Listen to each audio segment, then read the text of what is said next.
السلام علیکم یا رسول اللہ الصلاة والسلام عليك وعلی آلک و اصحابک یا حبیب اللہ وعلى آلك وأصحابك يا حبيب الله. الصلاۃ والسلام علیک یا نبی اللہ الصلاة والسلام عليك يا نبي الله وعلی آلک و اصحابک یا نور اللہ. وعلى آلك وأصحابك يا نبي الله. سوال کیا تھا؟ کسی شخص نے جملہ کہا اگر میرا فلاں کام نہ ہوا تو میں کافر ہو جاؤں گا، تو کیا حکم ہوگا؟ یہ اس لیے چیپٹر پرسوں میں چھوڑ دیا تھا کیونکہ اس میں ایک پورا چیپٹر ہے یہ کہ جو انسان کفر کا ارادہ کرتے ہی کافر ہو جاتا ہے کہ میں بول کے ارادہ یا خالی من میں؟ دل سے، نہیں دل سے میں، نہیں، من میں. ہاں دل میں ارادہ کر لیا ختم. نہیں، دل میں ارادہ نہیں کیا، من میں شیطان مہکاتا رہتا نا، ویسے طور میں یا پھر دل سے؟ ابھی ادھر تو خالی جملہ کہا اس نے، ابھی خالی سوچا، اگر سچے دل سے ارادہ کر لیا تو گیا، سچے دل سے نہیں، خالی سوچا. سوچا تو نہیں ہوگا، تو وسوسے میں آ گیا. ہاں وہی. تو جواب وہ شخص کہتے ہی کافر ہو گیا. اگر بولے گا نا میں فلاں دن میں وہابی بن جاؤں گا، شیعہ بن جاؤں گا، خارجی بن جاؤں گا، رافضی بن جاؤں گا، ہندو بن جاؤں گا، کرسچن بن جاؤں گا، یہودی بن جاؤں گا، ناستک بن جاؤں گا، یا مجوسی بن جاؤں گا، آگ کی پوجا کرنا، جین بن جاؤں گا، عیسائی بن جاؤں گا، سکھ بن جاؤں گا، کوئی بھی کافر بن جاؤں گا. اس نے بولا نا کہ فلاں ٹائم میں بن جاؤں گا، تو جب تک کافر ہوگا نہیں ہوگا پتہ نہیں ابھی سے کافر ہو گیا وہ، ٹھیک ہے نا. وہ شخص یہ کہتے ہی کافر ہو گیا کہ یہ ارادہ کفر ہے، ارادہ کفر ہے، اور ارادہ کفر بھی کفر ہے. ارادہ دل کے، نیت تو دل کے ارادے کو بولتے ہیں نا. فتاوی عالمگیری جلد 2 صفحہ نمبر 279 پر ہے، بیوی نے شوہر سے کہا اگر تو نے آئندہ مجھ پر زیادتی کی یا میرے لیے یہ چیز نہ خریدی تو میں کافر ہو جاؤں گی، تو ابھی سے ہی کافرہ ہو گئی. اللہ اس کے رسول ایک ہے، یہ کہنا کفر ہے. اللہ الگ ہے، رسول الگ ہے. معنی یا کچھ الگ. اللہ اور رسول ایک ہے، کہنا کیسا؟ زید نے کہا میں کہتا ہوں اللہ اس کے رسول ایک ہے، یعنی اللہ بھی وہی ہے، رسول بھی وہی ہے. اس کہنے سے چاہے میں کافر ہی کیوں نہ ہو جاؤں، زید کے لیے کیا حکم ہے؟ اسی طرح کے ایک سوال کا جواب دیتے ہیں فقیہ ملت حضرت علامہ مولانا مفتی جلال الدین احمد امجدی رحمۃ اللہ علیہ فرماتے ہیں کہ اگر زید نے کہا کہ اللہ اس کا رسول ایک ہے اور مراد یہ تھی کہ بار ذات ایک ہے تو یہ کفر ہے. با اعتبار ذات ایک ہے تو سوتے ہیں اللہ کی ذات بھی وہی ہے، رسول کی ذات بھی وہی ہے، تو ذات کے اعتبار سے ایک ہی ذات ہے وہ، تب تو یہ کفر ہے. اور اگر مراد یہ کہ با اعتبار اطاعت ایک ہے کہ رسول کی اطاعت ہے، اللہ کی اطاعت ہے، یہ حساب سے اگر اس نے کہا تو اللہ کی اطاعت اور رسول کی اطاعت ہے تو کفر نہیں، کیونکہ اللہ کا حکم ہے کہ سرکار کا حکم مانو، تو ہم سرکار کا حکم مانے مطلب اللہ کا حکم مانو، ٹھیک ہے نا. مگر ایسے کلمات جو موہم شرک یا کفر، یعنی ایسی باتیں جس سے ذہن کفریہ شرکیہ معنی کی طرف سبقت کرتا ہو، ایسے بچنا چاہیے، واجب ہے. اور یہ کہنا کہ چاہے میں اس کہنے سے کافر ہی کیوں نہ ہو جاؤں، چونکہ اس میں کفر کے ساتھ اپنی رضامندی ظاہر کر رہے ہو، کفر پہ راضی ہونا ظاہر کر رہے ہو، لہٰذا یہ بھی کفر ہے. فتاوی عالمگیری جلد 2 صفحہ نمبر 235 میں ہے جو شخص اپنے کفر پر راضی ہو تو وہ کافر ہو گیا. لہذا زید توبہ کے ساتھ تجدید ایمان و تجدید نکاح بھی کرے، وہ تعالی عالم بالصواب. سوال: مسلمان ایجنٹ نے کسی مسلمان کو ویزا فارم پر اپنے آپ کو کرسچن لکھنے کا مشورہ دیا تاکہ ہر جگہ پاس ہو جائے. حالانکہ مسلمان ہے لیکن کیا لکھنے کا مشورہ دیا جا رہا ہے؟ کرسچن، یعنی کافر کا لکھا ہے. تو کیا حکم ہے؟ مشورہ دینے والے ایجنٹ کا ایسا مشورہ دینا کفر ہے، اور جس کو مشورہ دیا گا اس سے لازم ہے کہ وہ اس مشورے کو مسترد کر دے، یعنی نہیں مانے. فتاوی عالمگیری میں کہ دوسرے کو کافر ہونے کا حکم اور یا مشورہ دینے والے پر حکم کفر ہے، خواہ جس کو حکم یا مشورہ دیا گیا ہو وہ کفر کرے یا نہ کرے. جس کو کافر ہونے کا مشورہ دیا گیا ہو کفر کرے چاہے نہیں کرے، لیکن مشورہ دینے والا کافر ہو گیا. سب کو سمجھ میں آئی بات؟ اگر نہیں سمجھ میں آئے تو پوچھو، نہیں تو تم لوگوں کا نقصان ہے. کفار کے ممالک میں نوکری حاصل کرنے کے لیے ویزا فارم پر اپنا آپ کو جھوٹ موٹ یہودی لکھنا دینا کیسا ہے؟ جواب: کفر ہے. نہ کہ صرف یہودی بلکہ کوئی بھی کافر کا نام لکھنا، مذہب لکھنا، کفریہ مذہب لکھنا کفر ہے. بعض لوگ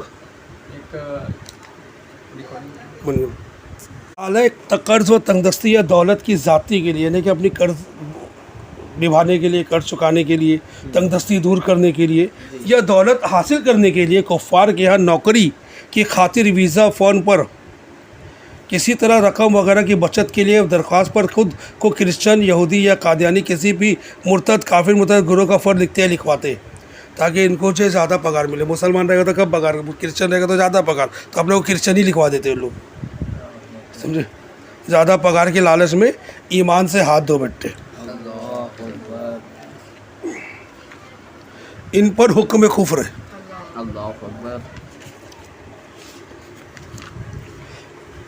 کسی سے مالی مدد کی درخواست کرتے ہوئے کہنا،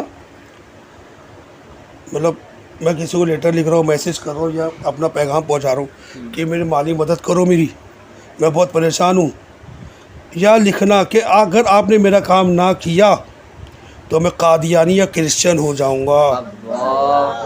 خیر قادیانی کرسچن ادھر کسی بھی کفریہ مذہب کا نام لے لو، چاہے مجوسی لے لو، چاہے یہودی بولے، وہابی لے لے، بدھسٹ بول دو. یہ کہنا کیسا؟ کہنے والا تو کہتے ہی کافر ہو گیا. کافر ہو جاؤں گا کیا؟ کافر ہو ہی گیا ہوں. میرے آقا اعلیٰ حضرت امام اہل سنت و شاہ امام محمد رضا خان علیہ رحمۃ الرحمٰن فرماتے ہیں، عزم کفر نے کفر کا ارادہ کرنا فی الحال یعنی ابھی سے ہی کفر ہے. کفر کا ارادہ کرنے سے بندہ کافر ہو جاتا ہے. ایک مغرور مطلب گھمنڈی، تکبر کرنے والا کا عبرت ناک انجام. میٹھے میٹھے سمجھو، ہم سب کو ایمان کی حفاظت کی ضرور فکر کرنی چاہیے. فضول بکبک کی عادت، گناہوں کی بری خصلت، بے باکی اور غفلت اور غرور و نخوت وغیرہ بڑے بڑے خطرناک باطنی امراض ہیں. ان وجوہات کی بنا پر یا دوسروں کو بلا اجازت شرعی جھاڑنے نتارنے کی بری لت وغیرہ کے سبب ایمان برباد ہو گیا تو کیا ہوگا؟ حجت الاسلام حضرت سیدنا امام محمد غزالی علیہ رحمۃ اللہ علیہ نقل کرتے ہیں کہ بنی اسرائیل کا ایک مغرور آدمی اپنے بند کمرے میں کسی کے ساتھ تنہائی میں تھا کہ اتنے میں ایک شخص اس کی طرف ایک دم لپکا. اس مغرور نے کہا، اندر داخلے کی تمہیں کس نے اجازت دی؟ تم کون ہو؟ دروازہ بند ہے پھر بھی تم اندر کیسے آ گئے؟ اس نووالد نے کہا، جو نیا آنے والا تھا، اس نے کہا، مجھے اس گھر کے مالک نے اجازت دی ہے، مجھے اس گھر کے مالک نے کہ میں اندر آ جاؤں، اور میں وہ ہوں جسے کوئی دربار نہیں روک سکتا، کوئی نہیں روک سکتا. مجھے بادشاہوں سے بھی اجازت لینے کی ضرورت نہیں ہوتی، نہ مجھے کسی کا دبدبہ ڈرا سکتا ہے، نہ ہی مجھ سے کوئی مغرور اور سرکش بچ سکتا ہے. یہ سن کر وہ مغرور آدمی خوف سے تھرتا ہوا منہ کے بل گر پڑا. پھر انتہائی ذلت کے ساتھ منہ اٹھا کر بولا، آپ ملک الموت علیہ السلام ہو؟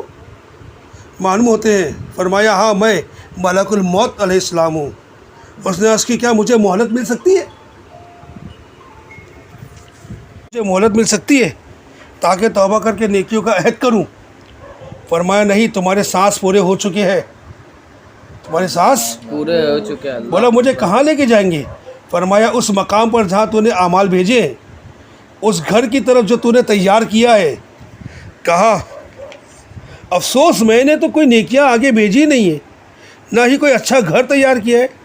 ملک الموت علیہ السلام نے فرمایا، پھر تو تجھے اس بھڑکتی آگ کی طرف لے جایا جائے گا جو تیرا گوشت پوست نوچ لے گی. پوست کھال کو کہتے. یہ کہہ کر ملک الموت علیہ السلام نے اس کی روح قبض کر لی اور وہ مردہ ہو کر گر پڑا.